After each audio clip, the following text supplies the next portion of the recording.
అందరికీ నమస్తే. నేను మీ కాపిల్ల నరేష్. మీరు చూస్తున్నారు యుగురం TV YouTube channel. Friends, one time registration చేసుకోవడానికి టీజీపీఎస్సీ వెబ్సైట్లో మార్చి 25 వరకు చివరి తేదీ ఉంది. అయితే చాలామంది చాలా డౌట్స్ అయితే అడుగుతూ ఉన్నారు. చాలా డౌట్లకు నేను ఆల్రెడీ కొన్ని షార్ట్ వీడియోస్లలో, కొన్ని లాంగ్ వీడియోస్లలో FAQ ఎపిసోడ్ ద్వారా మీ ముందుకు తీసుకొచ్చిన.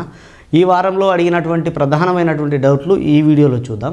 మీకు ఇంకేమైనా డౌట్స్ ఉంటే మీరు కామెంట్లో రాయండి. ఆ కామెంట్ను పిక్ చేస్తూ ఈ విధంగా చదువుతూ కామెంట్ని రిప్లై ఇస్తాను.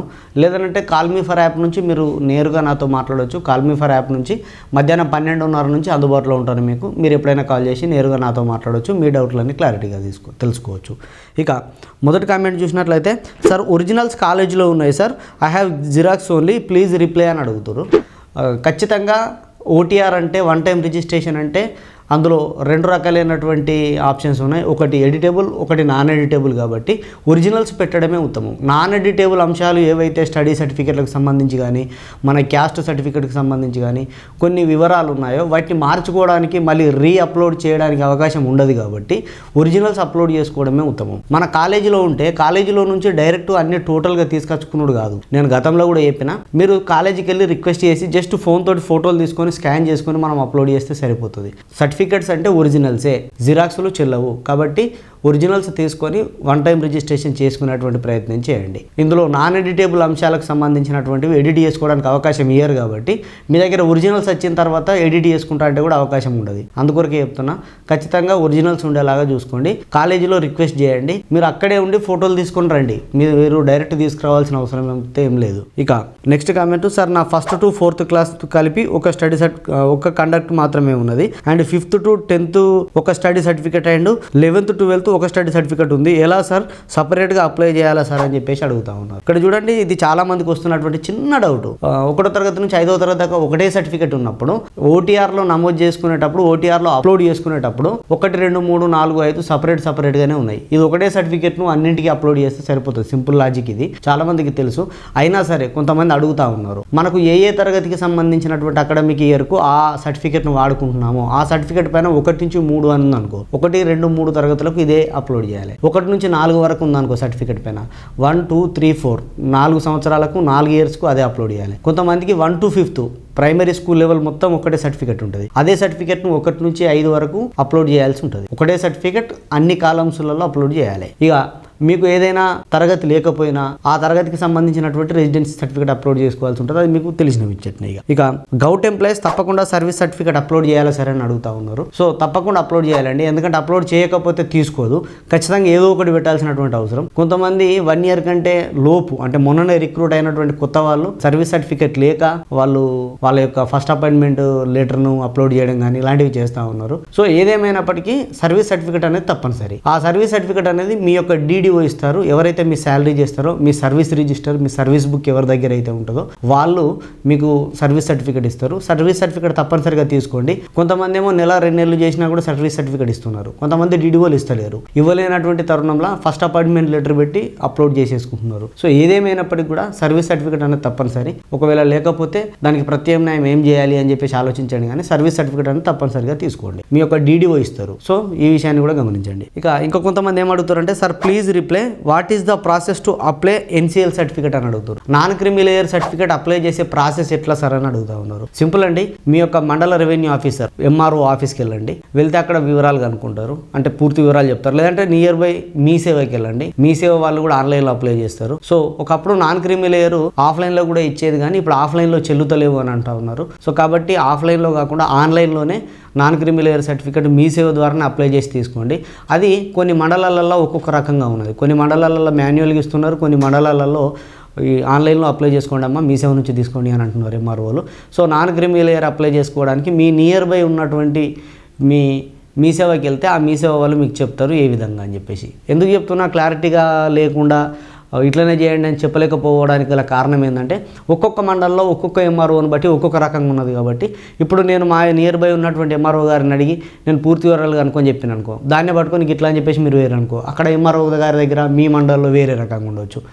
మాన్యువల్ ఉంటుంది, ఈ ఆన్లైన్లో ఉంటుంది. కాబట్టి మీరు ఒకసారి వెళ్ళి కనుక్కోవడమే ఉత్తమం. మీ మండలం ఎట్లున్నది అనేది 2 ఆప్షన్లు ఉంటాయి. ఒకటి మాన్యువల్గా ఇవ్వచ్చు. మన డైరెక్ట్ MRO గారి దగ్గరికి వెళ్ళి మన క్యాస్ట్, ఇన్కమ్, అండ్ మన డీటెయిల్స్ అన్నీ తీసుకెళ్తే అందులో కొన్ని నామ్స్ ఉంటాయి, అవన్నీ చూసి ఇస్తారు.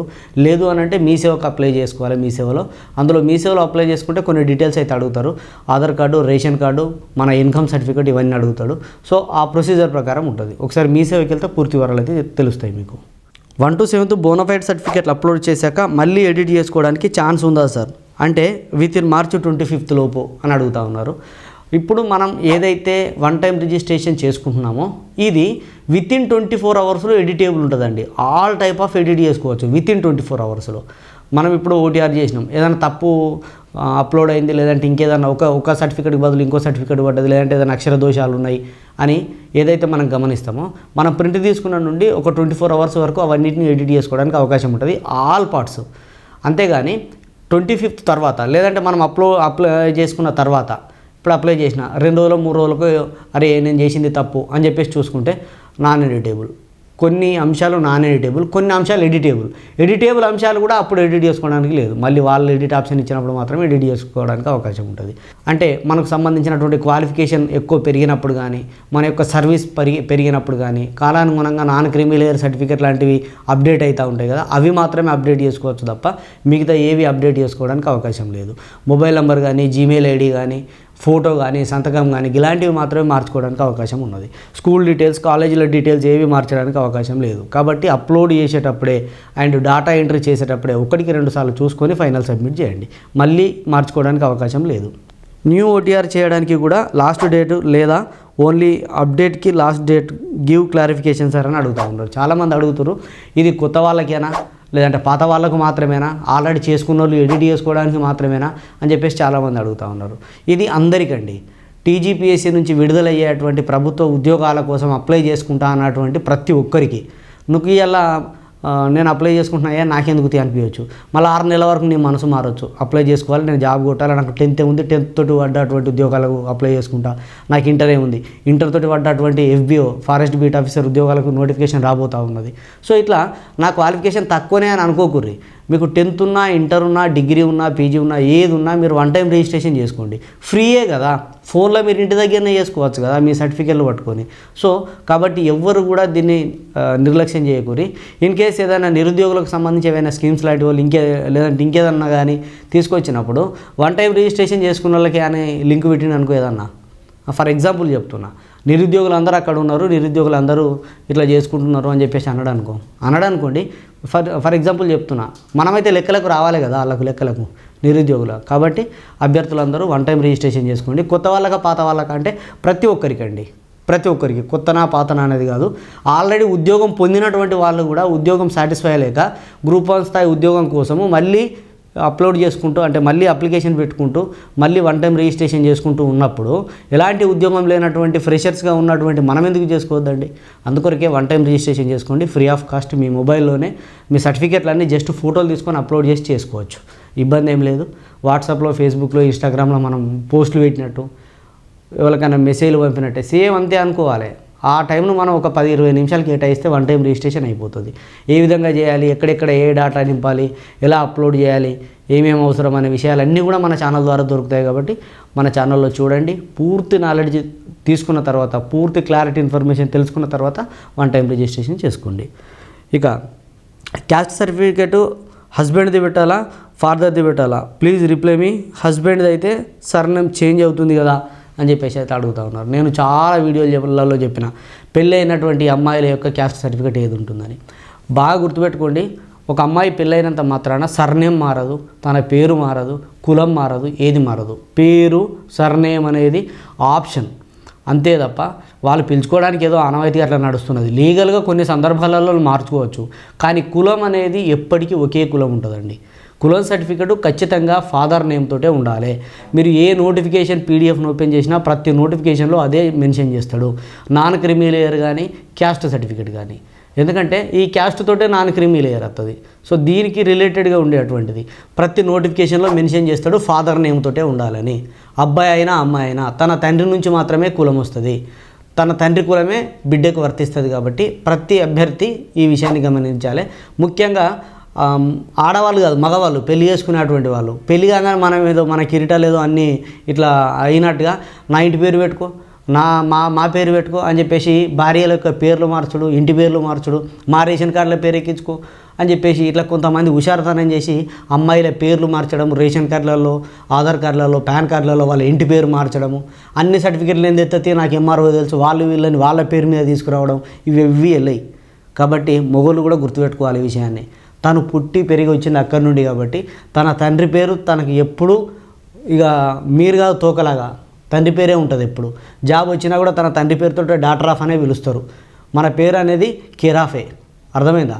కాబట్టి అమ్మాయిలకి అవకాశాన్ని కల్పించండి. ఎవరు కూడా ఇంటి పేర్లు మార్చేటువంటి ప్రయత్నం చేయకండి. అమ్మాయి యొక్క ఇంటి పేరు మారదు, అమ్మాయి యొక్క కులం మారదు. కులాంతర వివాహాలు చేసుకున్నటువంటి వాళ్ళకు ఖచ్చితంగా ఈ విషయాలు తెలిసి ఉండాలి.